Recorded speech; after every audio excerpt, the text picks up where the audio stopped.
आज हम बात करने वाले हैं स्टीफन कवी की जबरदस्त किताब अति प्रभावकारी लोगों की 7 आदतों के सबसे बुनियादी आइडिया के बारे में।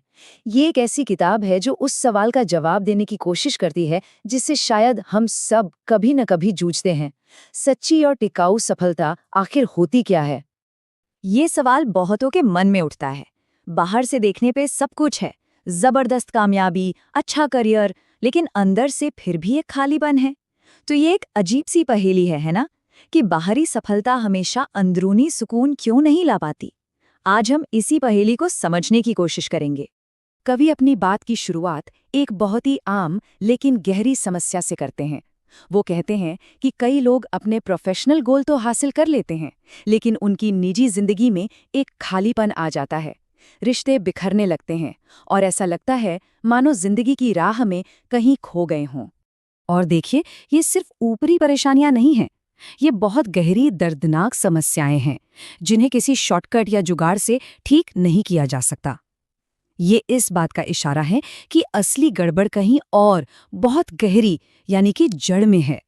कवि ने पिछले 200 सालों में सक्सेस पर लिखी गई किताबों को खंगाला और उन्होंने एक बहुत ही दिलचस्प बात पता लगाई।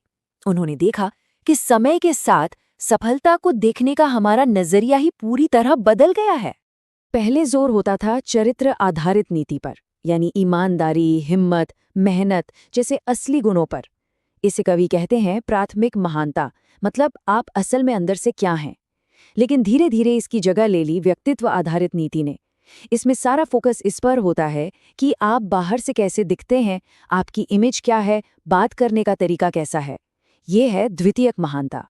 कवि कहते हैं कि ये जो पर्सनैलिटी वाली नीति है ना, ये बिल्कुल किसी गहरी चोट पर बैंडेड लगाने जैसा है। ये कुछ देर के लिए दर्द को या लक्षण को तो छिपा लेती है, पर अंदर का जख्म वैसा ही रहता है, बल्कि और गहरा होता जाता है। तो फिर अगर ये बैंडेड काम नहीं कर रहे, तो असली समस्या की जड़ क्या है? कवि के मुताबिक असली जड़ है हमारा पैराडाइम, यानी दुनिया को देखने का हमारा नजरिया, हमारा मानसिक नक्शा।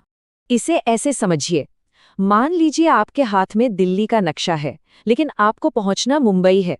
अब आप चाहे कितनी भी मेहनत कर लें, कितनी भी पॉजिटिव सोच रखें, आप मुंबई कभी नहीं पहुंच पाएंगे। क्यों? क्योंकि आपका नक्शा ही गलत है। हमारा पैराडाइम भी बिल्कुल इसी नक्शे की तरह होता है। चलिए, इसे समझने के लिए एक छोटा सा एक्सपेरिमेंट करते हैं। स्क्रीन पर जो तस्वीर है उसे जरा गौर से देखिए। ज्यादातर लोगों को इसमें एक जवान, फैशनेबल महिला दिखेगी। ठीक है, अब इस पूरी तस्वीर को देखिए। मजे की बात यह है कि ज्यादातर लोगों को अभी वही जवान महिला ही दिखेगी। ऐसा इसलिए है क्योंकि हमारा दिमाग पहले से उस इमेज को देखने के लिए कंडीशन हो चुका है। लेकिन क्या होगा अगर कोई कहे कि इसी तस्वीर में एक बूढ़ी औरत भी है? उसकी बड़ी सी नाक, उसकी शॉल, दोनों लोग एक ही तस्वीर देख रहे हैं, एक ही डेटा, लेकिन उनकी सच्चाई, उनकी हकीकत बिल्कुल अलग है। यही है पैराडाइम की ताकत। ये तय करता है कि हमें दुनिया कैसी दिखेगी।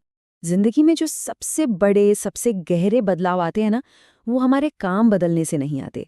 वो आते हैं हमारी सोच, हमारे पैराडाइम बदलने से। एक आहा मोमेंट से, जब हमें अचानक सब कुछ एक नए नजरिए से दिखने लगता है। कवि अपनी जिंदगी का एक बहुत ही जबरदस्त किस्सा सुनाते हैं। सोचिए, रविवार की एक शांत सुबह है, वो न्यूयॉर्क की एक ट्रेन में आराम से बैठे हैं। तभी एक आदमी अपने बेहद शरारती बच्चों के साथ डिब्बे में आता है और पूरी शांति भंग कर देता है। बच्चे चिल्ला रहे हैं, चीजें फेंक रहे हैं और उनका पिता बस चुपचाप बैठा है। कवि का पारा चढ़ने लगा। आखिरकार बहुत हिम्मत जुटाकर और संयम से उन्होंने उस आदमी से कहा, और उस आदमी के जवाब ने एक झटके में सब कुछ बदल दिया। यही है पैराडाइम शिफ्ट। एक पल में गुस्सा, झुंझुलाहट सब गायब, और उसकी जगह ले ली एक गहरी हमदर्दी ने। सब कुछ वही था, बच्चे, आदमी, ट्रेन, पर देखने का नजरिया, पैराडाइम बदल गया था। और यही कहानी हमें कवि के सबसे बड़े और सबसे जरूरी आइडिया तक ले आती है। सच्चा और टिकाऊ बदलाव हमेशा अंदर से बाहर की ओर होता है। इसका मतलब बहुत सीधा है। हम अक्सर अपनी समस्याओं के लिए बाहर की दुनिया को, दूसरे लोगों को या हालात को बदलने की कोशिश करते हैं। लेकिन असली बदलाव तब आता है जब हम शुरुआत खुद से करते हैं, अपनी चरित्र और अपनी गहरी सोच यानी अपने पैराडाइम्स पर काम करते हैं। तो देखिए, हमारे पैराडाइम्स हमारे नक्शे की तरह है। लेकिन ये नक्शे असल दुनिया नहीं है। असल दुनिया कुछ ऐसे पक्के सिद्धांतों से बनी है जो कभी नहीं बदलते, जैसे ईमानदारी, न्याय, सेवा। ये सिद्धांत एक लाइट हाउस की तरह हैं। आप उन्हें नज़रअंदाज करने की कोशिश कर सकते हैं, पर उनसे टकराकर नुकसान आपका ही होगा। तो सार ये है कि अगर जिंदगी में कोई बड़ा, गहरा और स्थायी बदलाव लाना है, तो हमें समस्याओं की पत्तियों को काटने से कुछ नहीं होगा। हमें बुराई की जड़ पर वार करना होगा। और वो जड़ है हमारे पैराडाइम्स, हमारी वो गहरी मान्यताएं जो हमारे हर एक्शन, हर सोच को कंट्रोल करती हैं। तो सवाल ये है कि हमारी वो कौन सी गहरी मान्यताएं हैं जो हमें आगे बढ़ने से रोक रही हैं और जिनका शायद हमें एहसास तक नहीं है।